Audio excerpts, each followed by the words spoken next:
Hello and welcome to episode 7 of the Syria podcast. I'm joined once again by Vanessa Beeley. Welcome to the program, Vanessa. Thanks, Mike. It's always good to be back on with you, and a lot is happening. Well, indeed. And of course, the news from this week is that the UK has claimed to lift all the sanctions against HTS and the current Syrian government regime, whatever it is. We shouldn't forget that what we're talking about here is a bunch of terrorists that have variously called themselves Al-Qaeda or Al-Qaeda affiliates or ISIS and so on. So I suppose the first question is this the validation by the British government of a terrorist organization? No, I don't think so, because I think if you look at the actual statement made by Gov UK, they are making amendments, and this is very much what's going on across Europe and in the US. The sanctions are not really being lifted. The amendments are basically on sanctions that previously were preventing development of the energy infrastructure or repair of the energy infrastructure that, of course, is still effectively under the occupation of the US anyway via ISIS proxies and Kurdish proxies, of course. What they've done, so they're saying they're going to ease the sanctions from that respect, also on the media, which to some extent is supportive of the fact that the media is now representing Golani's terrorist regime, as you mentioned. I mean, Golani still has a bounty on his head, despite having changed his name to Ahmed al-Sharaa, despite having dissolved HTS effectively, which was formerly Al-Qaeda, and he was formerly with ISIS, again, as you said. They are still a terrorist organization, and they're still carrying out atrocities against Syrian minorities in particular, but against Syrian civilians across the whole societal structure inside Syria itself. But the other amendment is to individual sanctions against, for example, the Minister of Interior and the Minister of Defense. Well, these are individual targeted sanctions. So again, they're not going to have huge effect on Golani's attempt to economically rebuild Syria. So as I said, they're kind of a token gesture, but they're not actually going to have any kind of positive effect on the restoration of Syria under Al-Qaeda, and particularly because Trump still has his Caesar sanctions in place. And of course, the Caesar sanctions prevent any other country financially assisting Syria. So it's sort of all a bit of smoke and mirrors, in my opinion, because they have to shore up the narrative, of course, in Syria, and they're not now going to admit that the whole 14 years prior to December 2024, they were funding Al-Qaeda to overthrow a legitimate government in Syria. That, you know, they have to defend their narratives for the last 14 years. So where does that leave Golani then? Is his position secure at this point? No, Golani's in a very precarious position.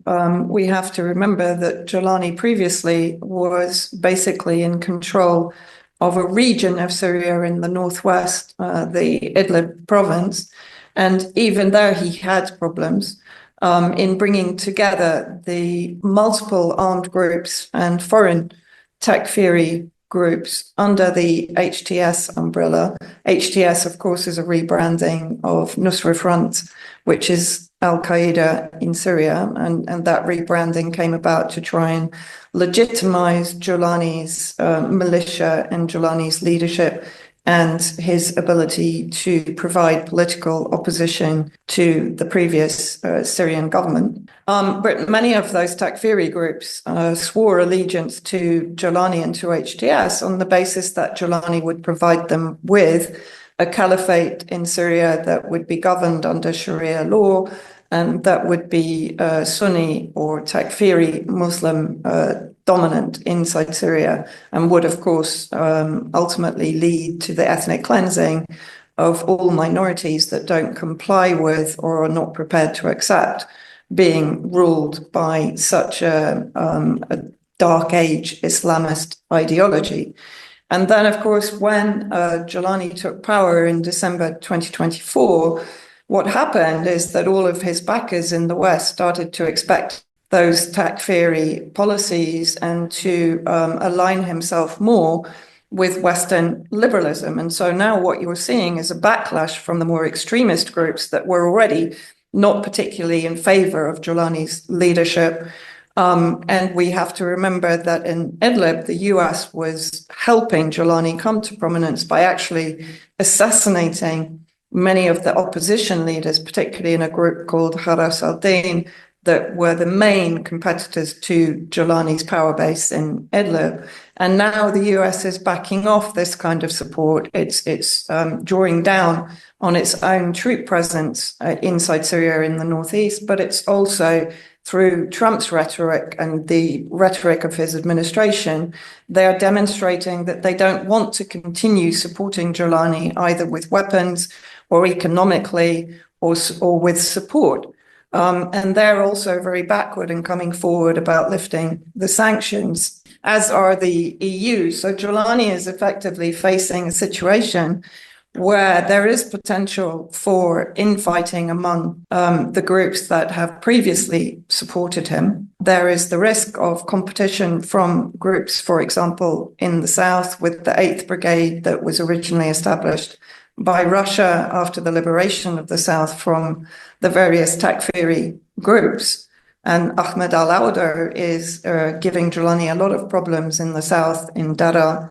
But there's also now the re-emergence of ISIS, which of course is a proxy of the United States. They are now advancing on Damascus and Sweda, and this has to be with the support of the United States, and not forgetting that the UK was also funding and potentially still is funding the actual holding camps for ISIS in the northeast. And we can come into more detail on that in a minute. You've mentioned the term Takfiri a couple of times there. I'm pretty sure a lot of people won't be aware of what that means or how that fits in with the sort of traditional Sunni Shia view of Islam. Where does Takfiri Islam sit in amongst all that lot? Well, Takfiri is an extremist branch of Islam. It's not really accepted as an ideology by moderate Sunni Muslims and definitely not by Shia Islam. It was generated from within Sunni Muslim ideology, but as I said, like the Wahhabi doctrine, which was generated by Saudi Arabia, and therefore one can argue that it was actually orchestrated and engineered by the West and particularly by the UK.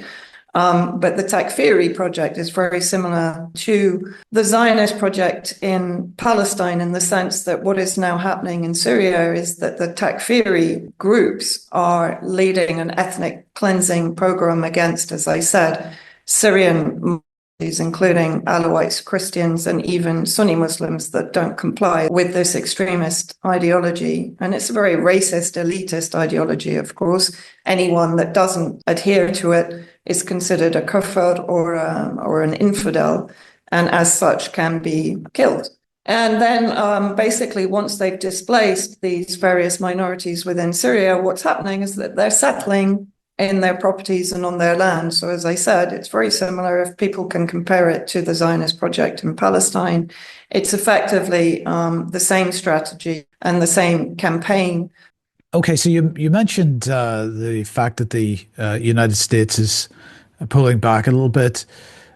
I don't know how you view this, but I've actually viewed the whole Syrian conflict since 2011 as being more of a British project than the United States project. Yes, the US has supported it, and the US has clearly got bases or bases in Syria, but it always seemed to be much more driven primarily by Britain. First of all, do you agree with that? And second of all, What is Britain up to at the moment? Yeah, I mean, I do agree with you. I think Syria from the beginning was far more of a British intelligence operation. They were managing the strategy on the ground, both before the beginning of the so-called armed peaceful uprising, with the US, of course, providing finance and the political diplomatic muscle, providing the platforms for the so-called Syrian opposition from the beginning.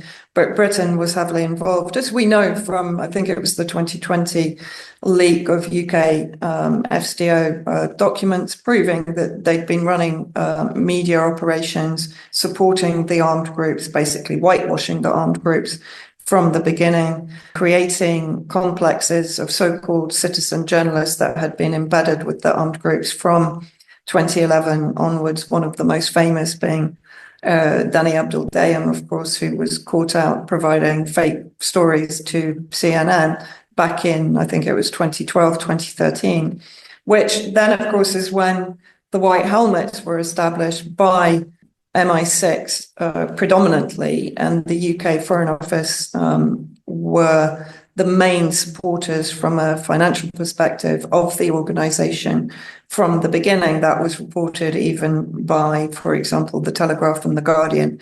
And the CIA, of course, were involved, particularly through US aid that has now allegedly been shut down under the Trump administration. And of course, they were supported by Qatar, by Turkey, and by all of the other members of the regime change alliance, including Israel, of course, who enabled their evacuation back in 2018 when southern Syria came back under the control of the Syrian government and armed forces. But Britain, yes, were instrumental in the intelligence operations. I mean, you talk about the US bases, but the largest of the US bases, which is Al Tanf on the border with Jordan and Iraq, is staffed very much by British special forces. And there was a video I released about 2 or 3 years ago showing training of the former Free Syrian Army, so-called moderate militia at Al Tanf by British special force trainers. And not forgetting that in, I think it was 2020, there was an actual SAS Special Forces operative airlifted out of southern Syria, where apparently he was helping with the development of IED technology, which of course has been a favorite weapon of the various armed groups in particularly southern Syria and in Damascus itself, targeting civilian buses and vehicles. So, yeah, Britain has been heavily involved from the beginning, and it's involved again now. And this is something that I'm looking at, and we're obviously going to cover at UK Column. But there are British private security firms now working inside Syria. I'm not going to mention the name because, as I said, I'm working on an investigation into them. But they are heavily involved, again, working alongside Golani and the Al-Qaeda forces known as andHTS now, that have been carrying out the ethnic cleansing programs of the minorities. So Britain is still there, very much so. And I mentioned that they are funding the ISIS holding camps in the northeast. Now, there's around 10,000 ISIS fighters, some of the most hardline fighters being held in those camps, 40,000 family members. So that's that's a force of around 50,000 that are being held in those camps in northeast of Syria. And I think we should also discuss how the US now is trying to maneuver around the occupation of Syria by Russia, Israel, and Turkey. Russia, I put in there because it's working very much in collaboration with Israel to consolidate its own military base in the coastal region. But I think that's worth discussing as a sort of a branch of the problems that Golani is facing. During the conflict itself, it was clear to see the role of UK-supported NGOs like the White Helmets and so on. They were mainly, well, I guess they were providing intelligence, but they were also providing a very clear propaganda role if there are continuing efforts to bring private security firms into Syria under the current regime, what is their main role going to be, do you think? Yeah, I mean, I think that's an interesting question. And I've been looking at this morning. Now, first of all, it's important to come back to Golani's position. I reported on Wednesday on UK Column that two US lawmakers, Republican congressmen, had recently visited Syria and met on an unofficial basis with Golani. Corey Mills was leading that expedition. And they clearly came there with instructions for Golani, because almost immediately he set about arresting the Palestinian resistance leadership. He's already basically de-weaponized all Palestinian resistance groups, and even Palestinian groups that were formally incorporated into the Syrian Arab Army. They've all been de-weaponized and basically declawed.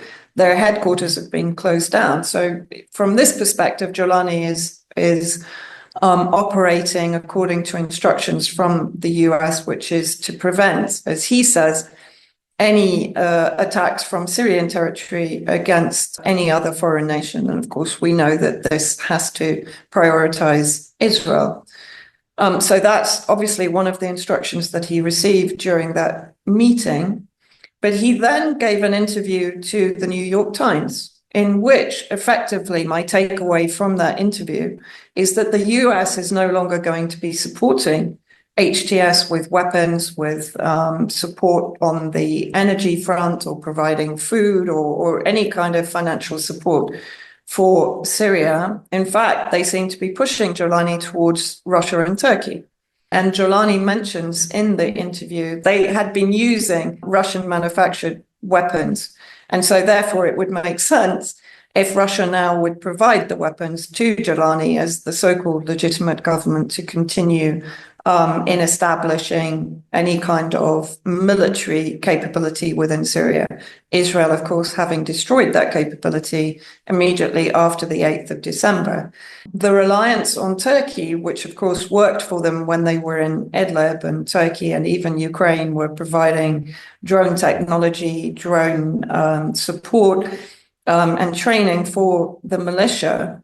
But Israel has made it very clear that Turkey isn't going to be allowed to fully support Golani in central Syria. We know that Israel bombed the T4 airbase in central Syria close to Homs and Palmyra, the Palmyra base itself, and the Hama airbase. So all the 3 points where Turkey was intending to establish both air defense and military capability to support Golani, Israel has sent a very clear message that, no, you're not going to be allowed to do that. Golani is not going to receive this kind of support, and Syria must remain in a state of military incapacity and inability to either defend itself against Israel or, in the future, to lead any kind of offensive campaign to retake territory that Israel has occupied since the fall of the Syrian government in December 2024.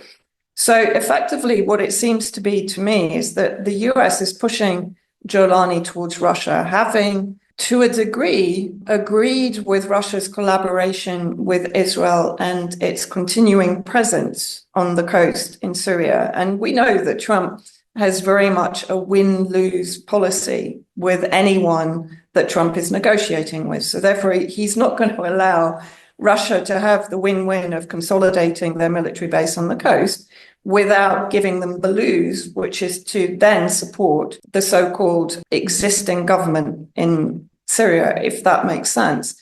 And so how I perceive Britain now building up the presence of private security firms inside Syria, which of course gives them plausible deniability from any involvement with any of the crimes that Golani and his forces are continuing to commit. But however, what it does do from a clandestine position is support militarily the Golani government.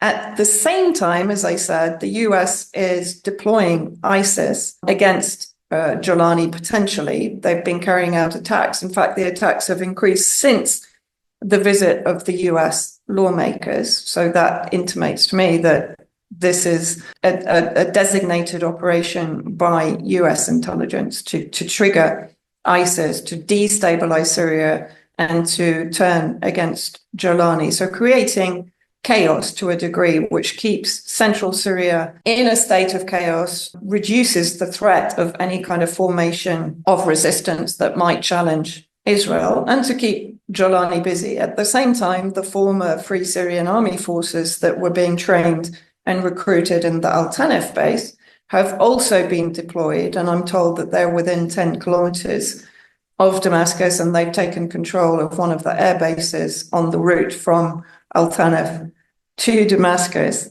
So Golani is clearly getting put under pressure. Now, Britain putting those private security firms in there may not only be to support Golani. This could also be a long-term strategy to start training former Syrian military that didn't evacuate from the country after the fall of the former government, but remained and have not been found to have committed crimes against Golani and so on previously. As far as I know, and I was reading this morning, they are also being incorporated into these private security firms and being trained up. So is this Britain securing its own foothold for a future in Syria that may or may not contain Golani and HTS? Interesting maneuver by the British. So we're looking at an attempt then, if I'm hearing you correctly, to try to typically with Britain try to manage, because Syria is clearly becoming, I think, how did you put it, an arena for regional rivalry. We've got Turkey, we've got Israel, we've got Russia, all playing in that area. Britain is now trying to establish a presence. The United States is there. So this is basically Britain trying to play its usual games and manage a situation. Yeah, and also to make itself indispensable, because if it has control of the private security sector in Syria, it's going to be a necessary element for whoever takes charge. Because, and this is, this brings us on to the fact, is there a growing resistance from Syrians themselves? Yes, there is. We have to remember there were up to, I think, 80,000 Syrian Arab Army soldiers who disappeared after December the 8th. Where are they? I am being told they're in neighboring countries and they've been prepared, they've been trained, and they're ready for any kind of military action.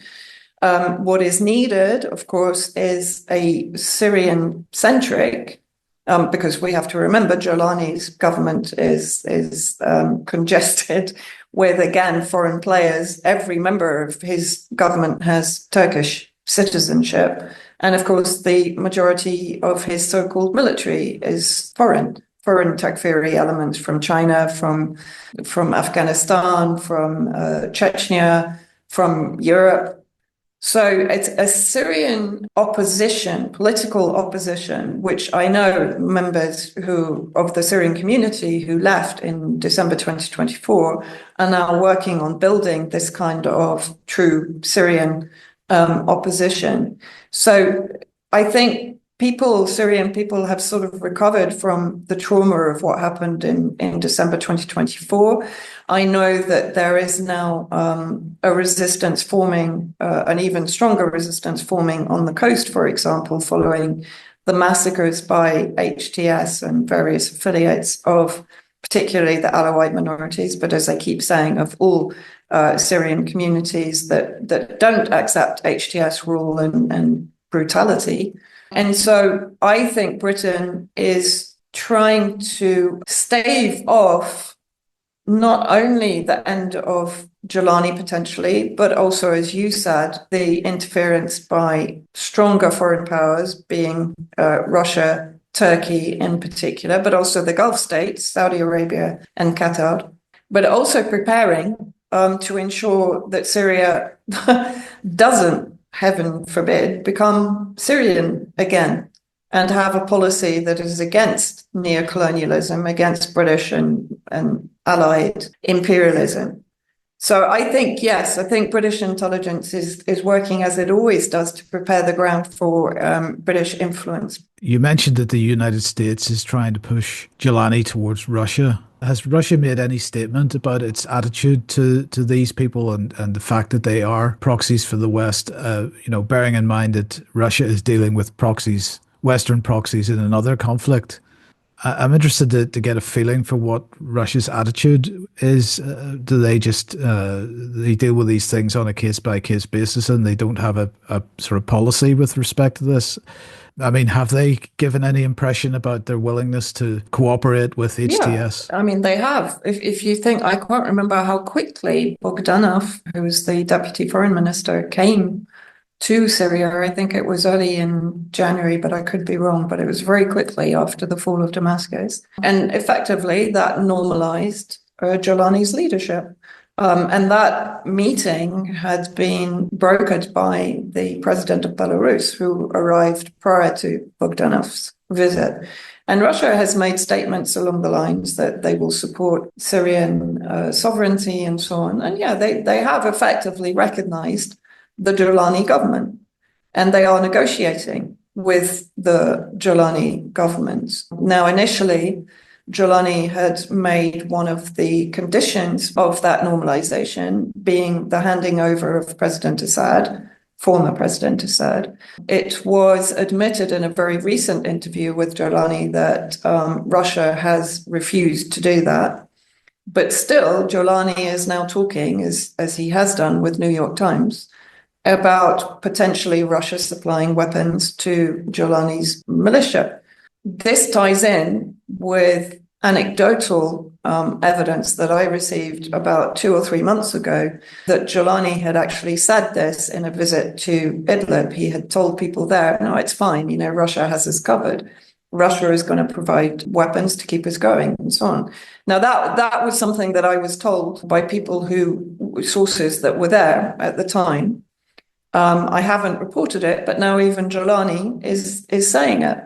So that seems to basically bear out what I was told 2 or 3 months ago, that Golani sees very much a partnership continuing with Russia, as a partnership existed, of course, with the former Syrian government. And Russia is printing money for Golani. They haven't stopped doing that. They're printing the Syrian lira, and they've sent at least one shipment of that. And they are restoring their military presence in the coastal region.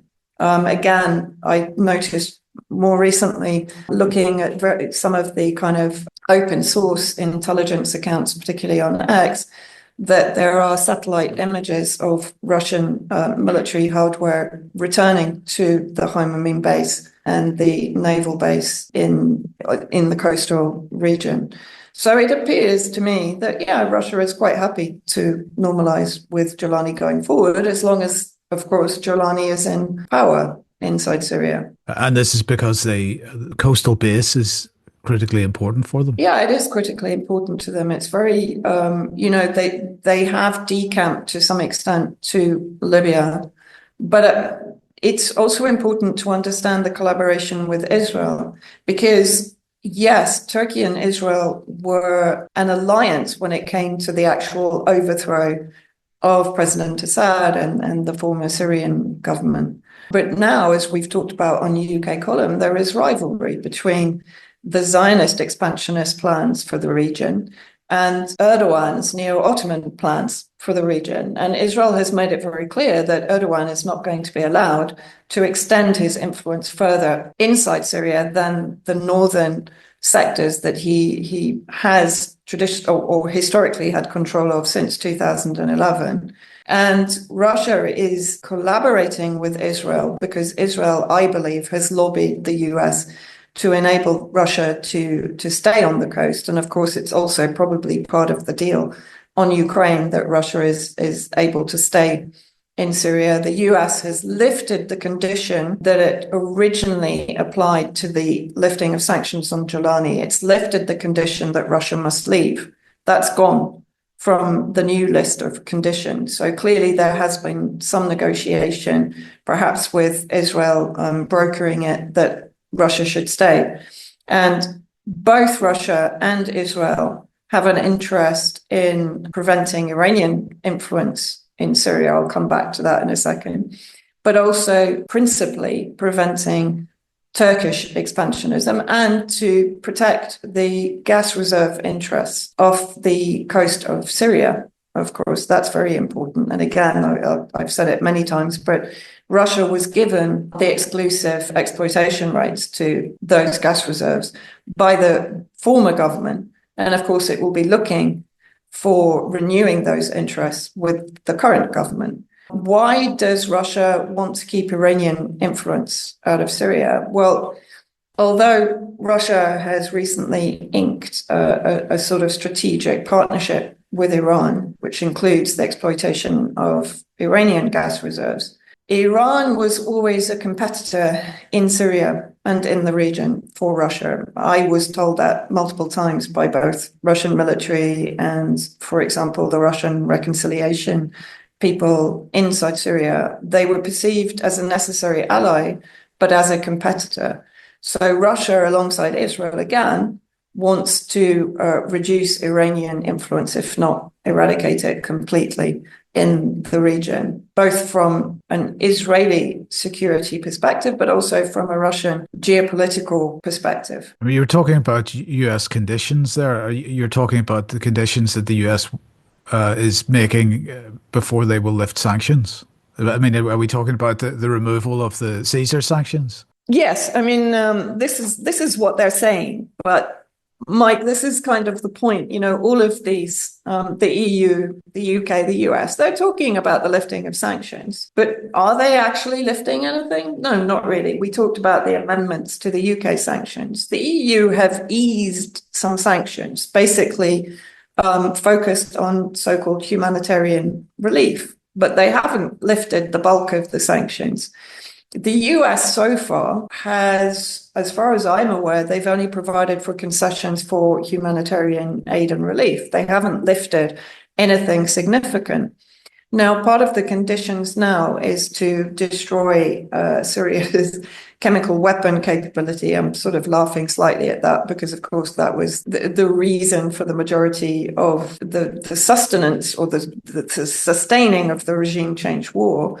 And we know perfectly well that Syria destroyed its chemical weapons capability back in 2013-14 with Russia's guarantees.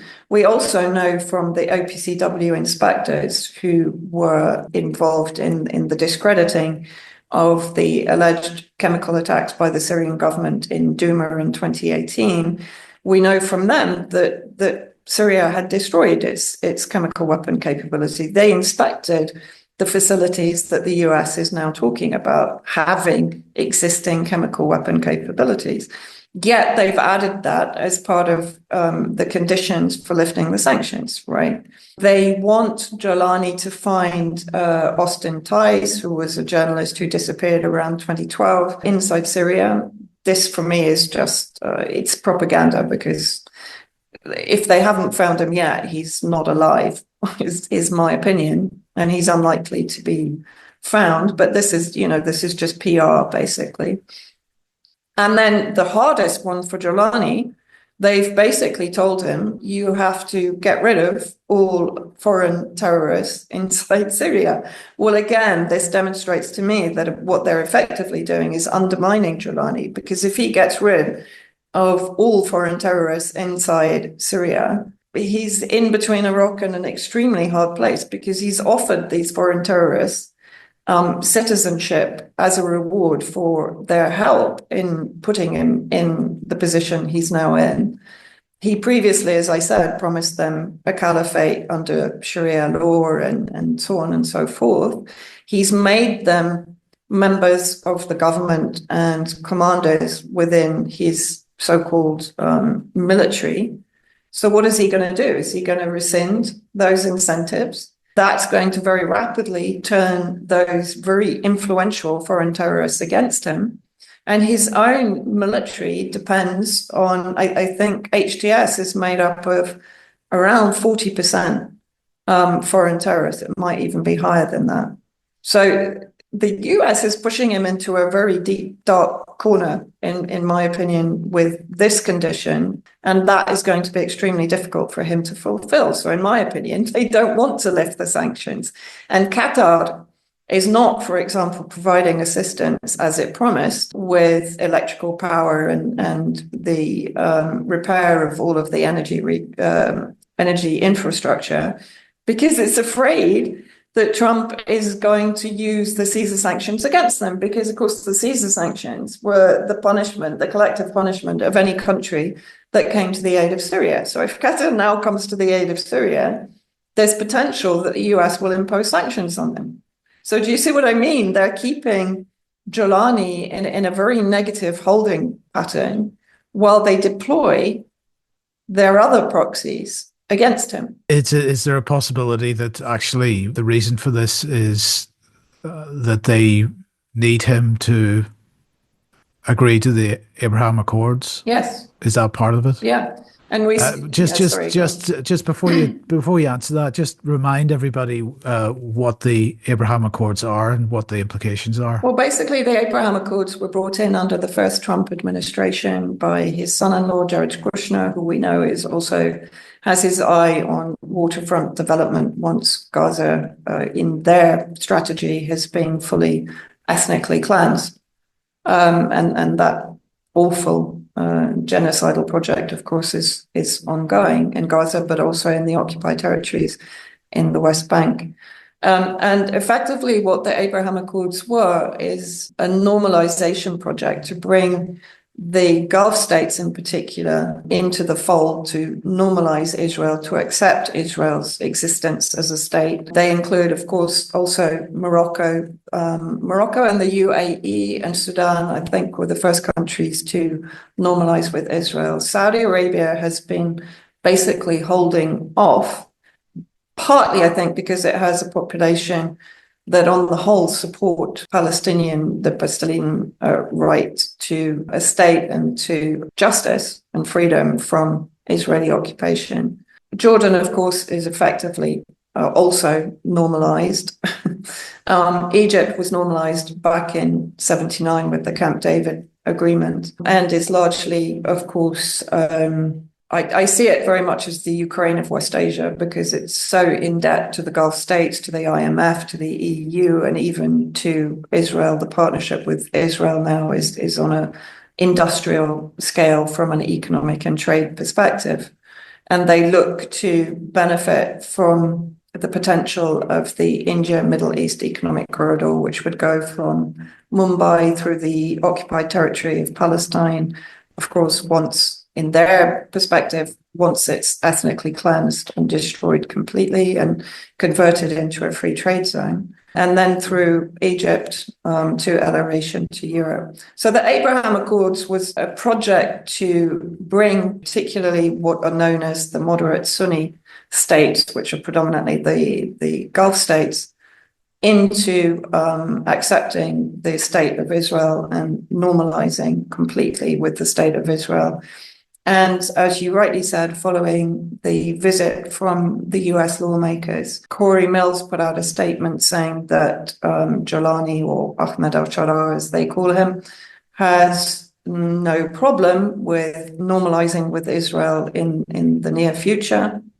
And Golani himself has been making it very clear that he has no problem with Israel, even with the fact that Israel is occupying new swathes of Syrian territory since December 2024.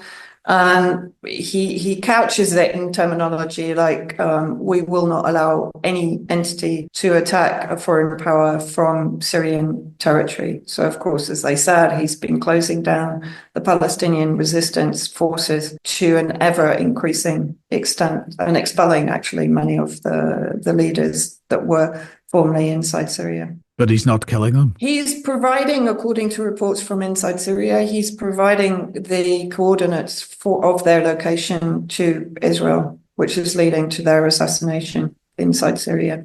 Right, okay. Well, look, I suppose we're coming to the end here, but I'd like to just go a little bit deeper into this emerging Syrian Resistance. You said it's not known where they are necessarily, but they could be across the border somewhere.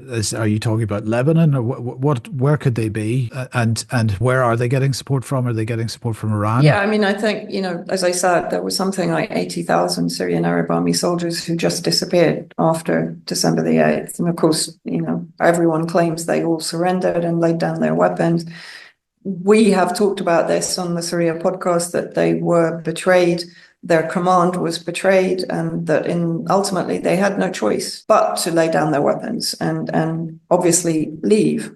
And yes, Lebanon and Iraq, of course, are areas where there is still an organized resistance to the Zionist occupation forces and the imperialist alliance led by the US and the UK in the region. And those forces, while they are receiving assistance from Iran, they are not proxies of Iran. They are resistance forces that were established in those respective countries, and who now, to a large degree, are establishing their independence as resistance forces. And I include Yemen in that. And what we've seen in the last few weeks is Said al-Houthi, who's the leader of Ansarullah, the resistance movement that is leading the campaign to close down or to blockade the Red Sea until the Zionists stop their genocide in Palestine and lift the siege on Gaza. And of course, now they're having a war waged against them by President Trump to defend Israel and to sustain the genocide in Palestine effectively. But we've seen al-Houthi come to the fore as a leader of the entire resistance axis, speaking to Hezbollah, speaking to Iraq, speaking even to resistance forces in Algeria who are against the state of Israel and pro-Palestine. And so therefore, what this kind of signifies to me is, with the ongoing negotiations between the US and Iran, the resistance are seeing a necessity to become as independent as they possibly can be in order to sustain the axis of resistance across the region. And so if those Syrian army forces are in any of these countries and are being trained by the resistance forces in this country in preparation for any kind of operation in Syria, which was, to be honest, was always going to happen. I mean, Syria historically has resisted invasion for the last 10,000 years, even since 1946, when it gained its independence from French mandate. I talked about the 75 years of attempted regime change by the West, by MI6 and CIA in an article I wrote about 4 years ago. And so therefore, Syria, has a history of resisting colonialism and imperialism and Zionist expansionism. It wasn't going to just die after December the 8th. It wasn't just going to go away and not come back. And so I think all of us expected this to happen. What perhaps we didn't expect was that Golani would become as fragile as he is in his leadership so quickly. And the infighting has begun. We've talked many times, Mike, about, Kit Kidston's gangs and counter gangs. And that is very much what's going on inside central Syria right now. And so, yes, those forces are being supported by the resistance forces in those countries. Whether Iran is playing any part in that, I can't actually say. But I would say that I guess if you look at who is supporting them, there would most likely be a degree of Iranian support for them. Yes. Yeah. Okay. Frank Kitson, by the way, just to. Oh, sorry.